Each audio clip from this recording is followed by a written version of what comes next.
Every single day with Ryan has been nothing but regret. Living with him is my worst nightmare. Those words came out of my wife's mouth at her parents' 40th anniversary dinner, in front of 50 people who knew us both. I'm Ryan Mitchell and I was sitting right there when she said it. The restaurant glowed with candlelight and champagne glasses. White roses covered every table. Jasmine's parents sat at the head table, looking at each other the way people who've survived 4 decades together do, with stories in their eyes. I wanted that. God, I'd wanted that so badly with her. I was cutting into my steak when Jasmine's cousin Emma leaned across the table, wine-flushed and smiling. So Jasmine, when are you two celebrating your anniversary? 5 years next month, right? Jasmine laughed. Not the laugh I fell in love with 6 years ago at that coffee shop on Morrison Street, the one that made me spill my drink because I couldn't look away. This was different. Cold. Performative. Anniversary? She took a long sip of wine. Every single day with Ryan has been nothing but regret. Living with him is my worst nightmare. The table went silent. Forks froze mid-air. Someone's wine glass made a soft clink against their plate. I felt 50 pairs of eyes turned toward me. My hand trembled, just slightly, as I reached into my pocket and pulled out my phone. Under the table, hidden by the white tablecloth, I opened the voice recorder app. I pressed the red button with my thumb and set it on my lap. Every word. I was going to capture every single word. Jasmine didn't notice. She never noticed the small things I did. Come on, Jasmine, Emma said nervously, glancing at me. You don't mean that. Don't I? Jasmine swirled her wine glass. He's predictable, Emma. Boring. Every day is the same. Wake up, work, dinner, sleep. Where's the passion? Where's the excitement? I feel like I'm suffocating. I watched her. My wife of almost 5 years. The woman I'd rearranged my entire life for. She wasn't even looking at me. She was playing to the audience, getting nods from a few of her single friends who didn't understand what marriage actually meant. Jasmine's father, Robert, cleared his throat. Jasmine, that's enough. No, Dad, it's fine. Everyone here knows it anyway. Ryan's safe, stable. And God, is it boring. I kept my face neutral, but something inside me, something that had been cracking for months, maybe years, finally broke clean through. Please, before I continue, kindly like, share and subscribe for more interesting videos. I let the recording run for another 30 seconds. Jasmine kept talking, emboldened by the wine and whatever poison Andrew had been whispering in her ear for the past 3 months. Yes, I knew about Andrew. I'd known since September. Then I stood up. My chair scraped against the hardwood floor, loud in the sudden silence. Everyone turned to look at me.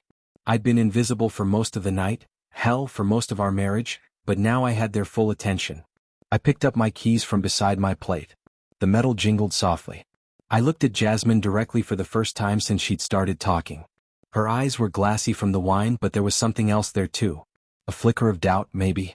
Or fear. She should have trusted that instinct. Don't bother coming home tonight, I said. My voice came out steady, almost gentle.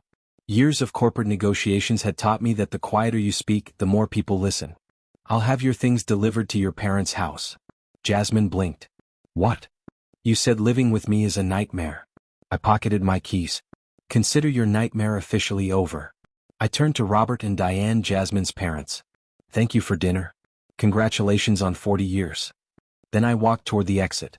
The room stayed silent except for my footsteps. I was halfway to the door when I heard Jasmine's mother gasp. Jasmine, what have you done? I didn't stop. I pushed through the restaurant doors into the October cold. The parking lot lights buzzed overhead. I unlocked my car, the boring, reliable Toyota Camry that Jasmine had rolled her eyes at when I bought it, and sat in the driver's seat. My hands were shaking now. I gripped the steering wheel until my knuckles went white. Behind me, through the restaurant windows, I could see the table erupting. Jasmine's brother Jake was standing, pointing at her. Her father had his head in his hands. Good. Let them tell her what I'd been too devoted to say. She'd just destroyed the best thing in her life. I started the engine and drove home. Our home. Soon to be just mine. I learned later what happened after I left. Jake told me everything 3 days afterward, when he showed up at my door to apologize. Apparently, the moment my car pulled out of the parking lot, their father exploded. What the hell was that, Jasmine? Robert had demanded, his voice shaking. The man had always been composed. 40 years running his own accounting firm had made him unshakable. But not that night. Jasmine had shrugged, actually shrugged, according to Jake. What? I was just being honest. Everyone's always telling me to be more authentic. Authentic. Diane's voice cracked. You just humiliated your husband in front of our entire family. He'll get over it. Ryan always gets over it. Jasmine signaled the waiter for more wine. He's too stable to do anything dramatic. That's when Jake lost it. My brother-in-law, who I'd lent $40,000 to start his marketing firm 2 years ago, slammed his palm on the table. Ryan paid for my business loan, Jasmine. He's been covering Mom's medication costs for 3 years. He wrote the check for Dad's heart surgery when insurance wouldn't cover it all. He's been quietly holding this family together, and you call him boring? The table had gone silent again. Different kind of silence this time. Shameful. Jasmine's face flickered with something, surprise maybe, but she recovered quickly. Money isn't everything, Jake. Then give it all back, her father said coldly. Every penny. The medical bills. The business loan. The mortgage payment he made when we were 3 months behind. Jasmine's eyes widened. What mortgage payment? You didn't know? Diane's voice was bitter. Of course you didn't know. You never asked where the money came from. You just spent it. That's when Jasmine made her fatal mistake. She decided honesty was the best policy. Fine. You want to know the truth? Ryan is boring. Predictable. I'm back with Andrew. You remember him from college? We've been seeing each other for a few months now. He actually makes me feel alive. Jake told me that Robert stood up so fast his chair fell backward. Get out of my house. Dad. You heard me. Get out. That's when Jasmine's phone buzzed. A text notification lit up her screen. Bank alert. Supplementary card ending in 4829 has been deactivated. Then another buzz. Bank alert. Supplementary card ending in 3847 has been deactivated. And another. And another. 4 cards total. Hers, her parents, her brothers, and the emergency card I'd given her mother. Jasmine stared at her phone, watching her safety net disappear in real time. What did he mean, she whispered, when he said not to come home? Nobody answered her. I drove home with her words playing on a loop in my head. Nothing but regret. My worst nightmare. The recording sat in my phone ready to be used. I'd become predictable, she said. She was right about that. I was predictable in my love, in my sacrifice, in my forgiveness. But she'd forgotten something crucial. Predictable people make predictable decisions when pushed too far. I pulled into our driveway at 9:30. The house was dark. I'd bought it 3 years ago as a surprise for our 2nd anniversary. Jasmine had smiled when I handed her the keys, but even then, I'd seen the disappointment in her eyes. She'd wanted something bigger, flashier. This was a modest 3-bedroom in a quiet neighborhood. Safe, stable, boring. I unlocked the door and stood in the entryway. Everything was exactly as we'd left it that morning. Her coffee cup still sat on the kitchen counter, lipstick stain on the rim. Her jacket draped over the back of the couch. Her entire life scattered through my house like she owned it. Not anymore. I went to the garage and grabbed every empty box I could find. Moving boxes from when we'd first bought the place, never thrown away because I'm predictable like that. I started in the bedroom.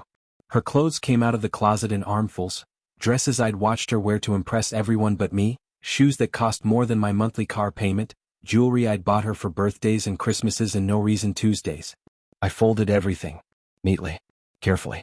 Because even now, even after everything, I couldn't be cruel in the small ways she'd been. I found our wedding photo on the nightstand. 5 years ago. I'd cried when she walked down the aisle.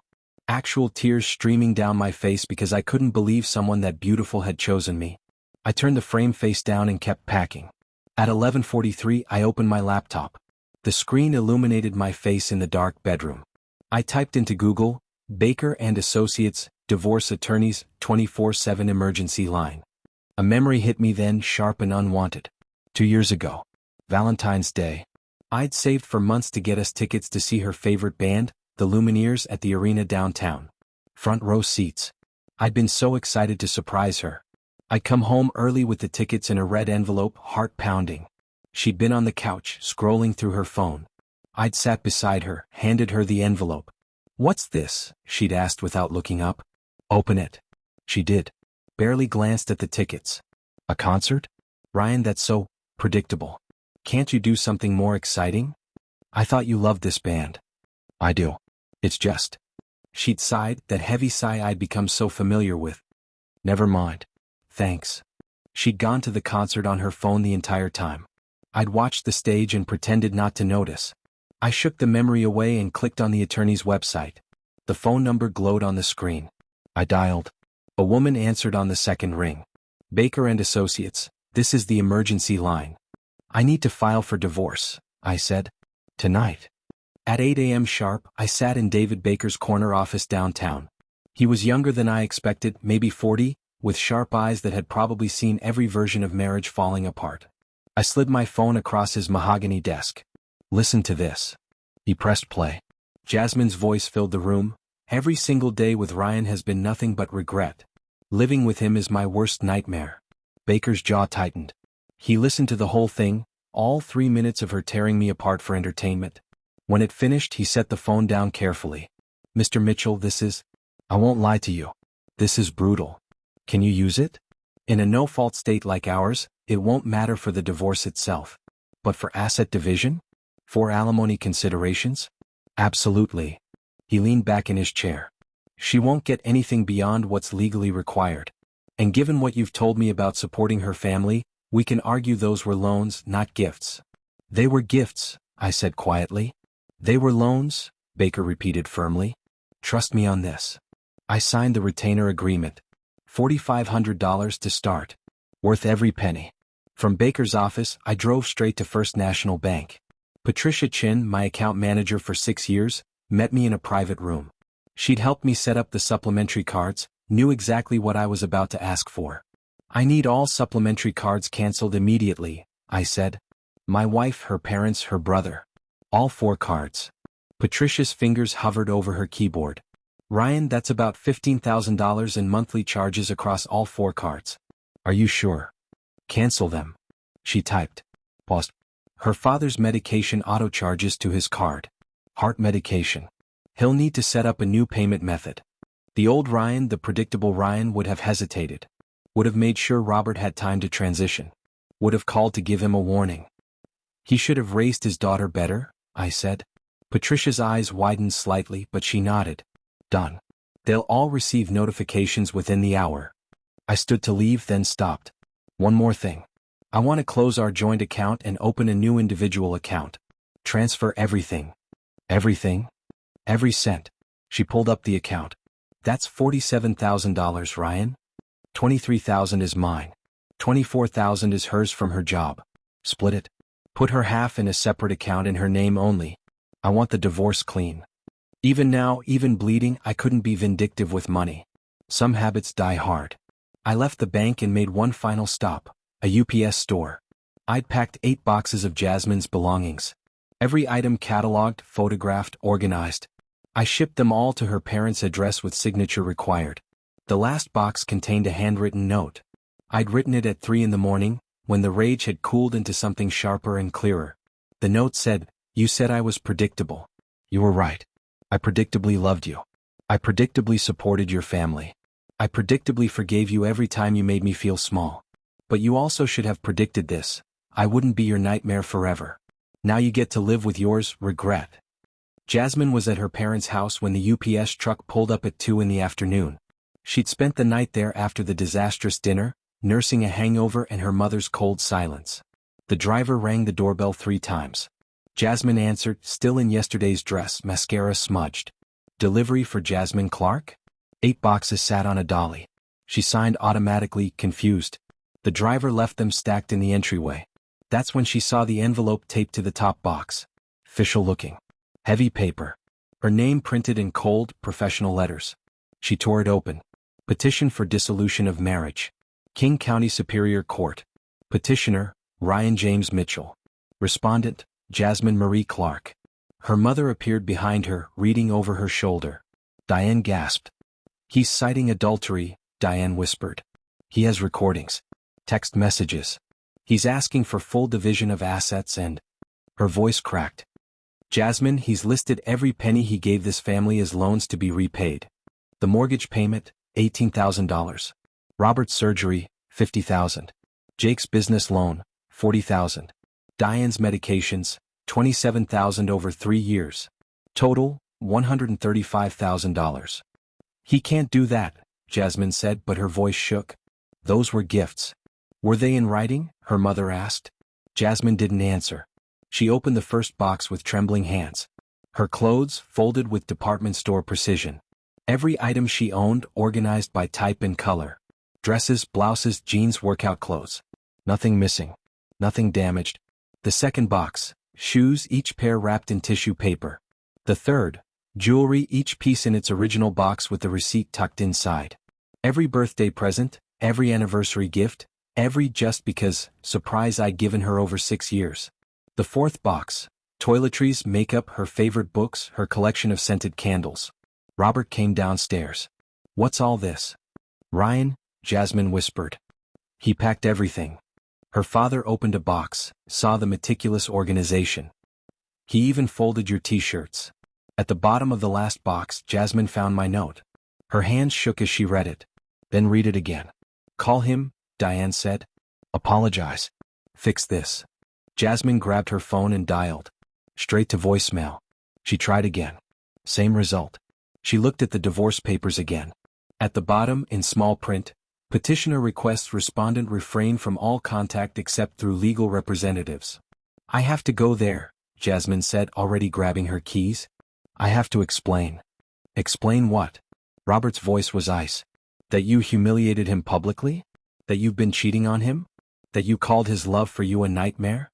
"I didn't mean it." "Then why did you say it?" Jasmine didn't have an answer. She ran to her car anyway. She drove 90 miles an hour down streets she'd driven 1,000 times. Past the coffee shop where we'd met. Past the park where I'd proposed. Past the life we'd built that she'd burned down in one wine-drunk moment. She pulled into our driveway at 3:15. My car was there. Relief flooded through her. She ran to the front door and pounded. "Ryan. Ryan. Open the door. Please." I was inside. I'd been expecting this. I'd changed clothes, pressed slacks, a button-down shirt. I'd showered, shaved, looked at myself in the mirror and barely recognized the man staring back. Sharper somehow. Clear. I opened the door. Jasmine's eyes were red, makeup destroyed. "Ryan, baby, please." "I didn't mean it. I was drunk, I was angry, I was stupid." "You were honest," I said calmly. "No. I was trying to sound cool in front of my friends. I wanted to seem like I had options, like I wasn't just settled." "You're back with Andrew." She froze.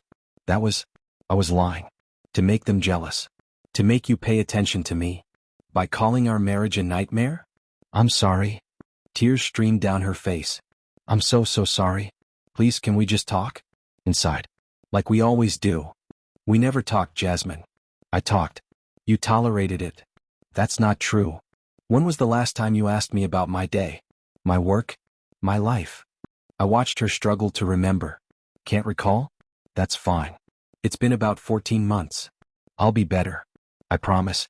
I'll ask questions, I'll pay attention, You'll pretend to care until the divorce is finalized and you realize you need my income." Her face twisted. "This isn't about money. Isn't it? You lost the credit cards. Your parents lost their safety net. Jake's business is about to collapse without my backing. And Andrew," I pulled out my phone. "Let me show you something." I showed her the photo. Andrew at a bar, arm wrapped around a blonde woman. Timestamp. Last night, 11:47 p.m. Your exciting boyfriend was with her 3 hours after you called me a nightmare. Jasmine stared at the photo. You've been following me? I hired a private investigator 3 months ago. The moment you started coming home smelling like his cologne. 3 months. Her voice broke. You knew for 3 months and didn't say anything? I was giving you a chance to choose us. To end it yourself. To remember what we had. Ryan, I'm choosing now. I'm choosing you. No, I said quietly. You're choosing stability. Security. The boring, predictable life you just publicly destroyed. But here's the thing, Jasmine. I'm not your safety net anymore. Please, Jasmine begged. Just delete the recording. Forget last night happened. We can start over. I pulled out my phone again. Let me play something for you. No, please don't. I hit play. Her voice filled the air. Every single day with Ryan has been nothing but regret. Living with him is my worst nightmare. Laughter from her cousin in the background. So why'd you marry him? Jasmine's recorded voice. Honestly? Security. He's stable. Boring but stable. More laughter. Someone saying, at least he's reliable. Jasmine on the recording, reliable like a Honda Civic. Gets you where you need to go, but God, wouldn't you rather have a Ferrari? Present-day Jasmine was sobbing. Turn it off. Please, Ryan, turn it off. I stopped the recording. You're right. I am predictable. Which means you should have predicted I'd never forgive this. People say things they don't mean when they're drunk. You weren't that drunk. I watched you. 3 glasses of wine over 2 hours. You were tipsy, not incoherent. You meant every word. You just didn't expect me to hear it. I was showing off. To who? Your single friends who don't understand commitment? Your cousin who's been divorced twice? You were showing off by destroying me. Jasmine reached for my hand. I stepped back. Don't touch me. Ryan, please. I love you. No, you don't. You love what I provide. There's a difference. Her face crumpled. That's not fair. Fair? You want to talk about fair? My voice stayed level. Come. That scared her more than yelling would have. Let me tell you what's not fair. But first, there's something you don't know about your boring, predictable husband. I saw the confusion in her eyes. 5 years ago, I was vice president of acquisitions at Hartford Financial. I was 28 years old. Youngest VP in company history. $350,000 salary, plus bonuses that averaged another $100,000. Jasmine's face went white.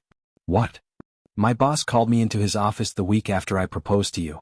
He asked why I was requesting a transfer to the regional branch. Do you know what I told him? She shook her head mute.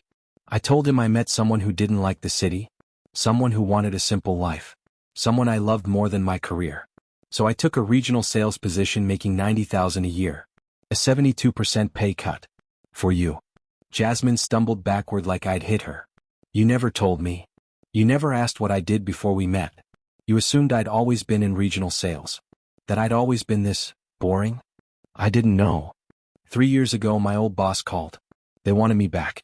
Head of West Coast operations. $500,000 base salary, stock options, company car, the works. I'd be traveling, yes. Seattle, San Francisco, Los Angeles. But we'd be set for life. Why didn't you tell me? I did. Do you remember what you said? She shook her head again, but I saw recognition flickering in her eyes. You said, you're never home as it is. Why would I want you gone more? So I turned it down. I stayed in the job I hated, in the city I tolerated, because you said you needed me close. Ryan. And you know what boring, predictable Ryan did with the money he made from his boring, predictable job? He paid for your father's triple bypass surgery. $50,000 when insurance capped out. He gave your brother $40,000 for his marketing firm. He paid $18,000 to save your parents' house from foreclosure. Jasmine was crying so hard she could barely breathe. He paid for your mother's medications, your cousin's wedding gift, your brother's car repair. He did all of it quietly without asking for credit, because he loved you and your family was important to you. I didn't know, she whispered. Because you never looked. You were too busy being embarrassed by how predictable I was. I pulled up another photo on my phone. This one made Jasmine's face go gray. And you want to know about Andrew? Your exciting boyfriend who makes you feel alive. The photo showed Andrew's credit report. Debt, $47,000. Employment status, unemployed for 8 months. He's broke, I said flatly. Living off credit cards and whatever woman he can charm. The PI found text messages between him and 3 other women, including one from last week where he told someone named Madison, just need to keep the rich one hooked a bit longer. Jasmine's knees buckled. She caught herself on the doorframe. The rich one was you, by the way. He thought you had money because you spend like you do. He didn't know it was all my money you were spending. I'll fix this, Jasmine said desperately. I'll call Andrew right now and end it. I'll apologize to your face every single day. I'll get a second job to pay back my family's loans. Jasmine, stop. I'll go to therapy. We can do marriage counseling. I'll do whatever you want, just please. I don't want anything from you anymore. Jasmine slid down the doorframe until she was sitting on my porch, destroyed. I'll change. I swear to God I'll change. You'll change until the divorce is finalized and you realize you can't afford your lifestyle. Then you'll resent me for not taking you back. Then you'll tell people I'm cruel, unforgiving, cold. I would never. You already did.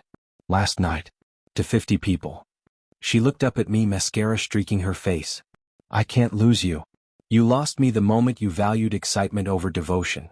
The moment you chose public humiliation over private conversation. The moment you saw loyalty as boring instead of sacred. I was wrong about everything. Yes, you were. But being wrong doesn't undo what you did. So that's it? 6 years just gone? 6 years where I gave everything and you gave back contempt. Yeah, that's gone. A car pulled up to the curb. Jasmine's brother, Jake. He got out slowly, looking like he'd aged 10 years overnight. Jasmine, he called. Come on. He's made his decision. No. Jasmine stood up. Ryan, you're a good man. The best man I've ever known. Please don't do this. If I'm such a good man, why did you spend 6 years trying to change me? She had no answer. Here's what's going to happen, I said. You're going to sign the divorce papers. We're going to split assets fairly. You'll get exactly half of what we built together, which is more than you deserve. The loans to your family are forgiven because I'm not cruel, no matter what you think. Ryan. But you and I are done. Completely. Forever. Don't call me. Don't text me. Don't show up here. Communicate through lawyers only. Jake walked up the driveway. Put his hand on Jasmine's shoulder. Sis, come on. Jasmine looked at me one more time. You'll regret this. Something in me almost laughed. Almost. No, Jasmine. That's your line, remember? You're the one who'll regret this. Every single day. For the rest of your life. I stepped back inside. My hand on the door. Goodbye, Jasmine. I closed the door. The lock clicked. Through the wood I heard her scream. Then sob. Then Jake's quiet voice leading her away. I stood in my entryway, my house, my space, my peace, and for the first time in years I took a full breath. The divorce took 4 months. Jasmine contested it at first, tried to claim she'd been coerced into signing, tried to argue for alimony. Her lawyer took one look at the recording and the PI report and advised her to take the settlement offer. She got half of our savings, $23,000. Half the equity in the house, $41,000. Her car, her personal belongings, and a clean break. I kept the house, my retirement accounts, and my dignity. During those 4 months, I did something I hadn't done in 6 years. I focused on myself. I called my old boss at Hartford Financial. Is that West Coast position still available? It wasn't. They'd filled it 2 years ago. But they had something better. Chief Operations Officer. $600,000 a year, based in Seattle, overseeing the entire Western region. I thought you wanted to stay local, my boss said. Things change. I took the job. I also started going to the gym. Not to impress anyone, just to feel strong again. I'd lost myself somewhere in the marriage, made myself small to make Jasmine feel big. Time to take up space again. I reconnected with old friends I'd lost touch with because Jasmine found them boring. Turns out they were interesting, funny, successful people. I'd just been seeing them through her dismissive eyes. One of those friends, Marcus, invited me to a charity gala for Children's Hospital. Bring a date if you want, he said. Or come solo.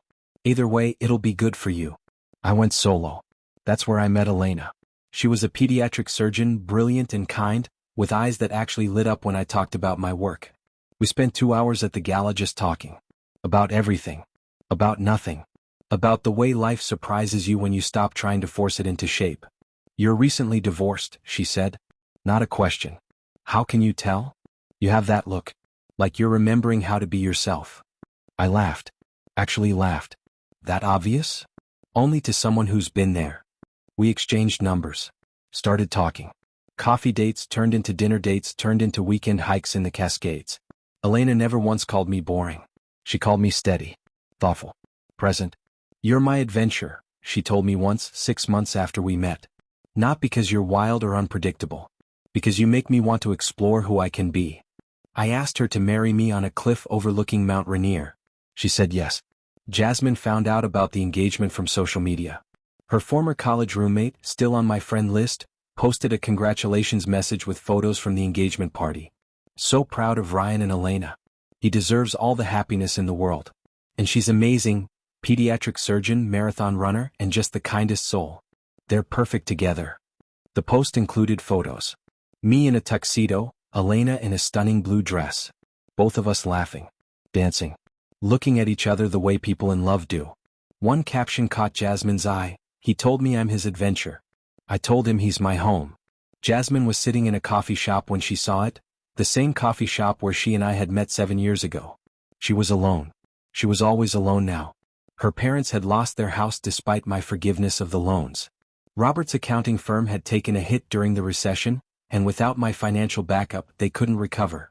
They downsized to a small apartment across town. Jake's marketing firm had folded 3 months after the divorce. He'd found work at a corporate agency, making half what he'd made before. And Andrew? He dumped Jasmine 2 weeks after I'd left. Turned out he really had been using her for money. When the credit card stopped working, so did his affection. Jasmine was working 2 jobs now. Marketing coordinator by day, bartender 3 nights a week. The lifestyle she'd maintained on my income was gone. The designer clothes, the spa days, the brunches at expensive restaurants, all of it gone. She'd moved into a small studio apartment in a building with thin walls and broken elevators. Sometimes at night, she'd scroll through old photos of us. Birthday surprises I'd planned. Vacation trips where I'd carried all the bags and never complained. Quiet Sunday mornings where I'd brought her coffee in bed. All the boring, predictable things she'd hated. All the things she'd give anything to have back. She stared at the engagement photo of Elena and me. We looked happy. Actually, genuinely happy. Her hands shook as she typed out a text. I was wrong about everything. You were never the nightmare. I'm so sorry. She hit send before she could stop herself. 3 dots appeared immediately. Her heart leaped. Then the dots disappeared. The message showed, read 2:47 p.m. 5 minutes passed. 10. 20. No response came. Jasmine's coffee went cold in front of her.